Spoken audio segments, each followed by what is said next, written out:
বিএনপির মহাসচিব মির্জা ফখরুল ইসলাম আলমগীর বলেন, জুলাই সনদ বাস্তবায়নের উপায় সম্পর্কিত সুপারিশে জাতীয় ঐকমত্য কমিশন নোট অফ ডিসেন্ট বাদ দিয়ে প্রতারণা করেছে। বুধবার জাতীয় প্রেস ক্লাবে এক প্রকাশনা অনুষ্ঠানে তিনি এই মন্তব্য করেন।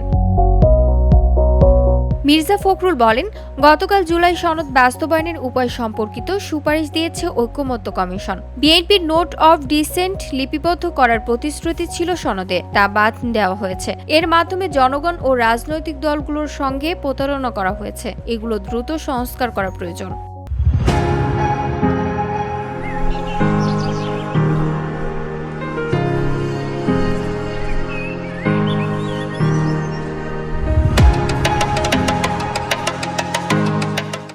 প্রধান উপদেষ্টাকে বলেন, আপনি জনগণের সামনে প্রতিজ্ঞাবদ্ধ।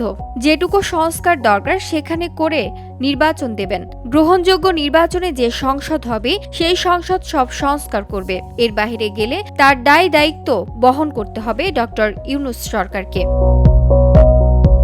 তিনি বলেন, গ্রহণযোগ্য নির্বাচনে জনগণের সংসদ তৈরি হলে যে সংস্কার প্রস্তাব করা হয়েছে তা সেখানে বাস্তবায়ন হবে। নির্বাচন যত দেরি হবে ফ্যাসিবাদ শক্তি তত শক্তিশালী হচ্ছে।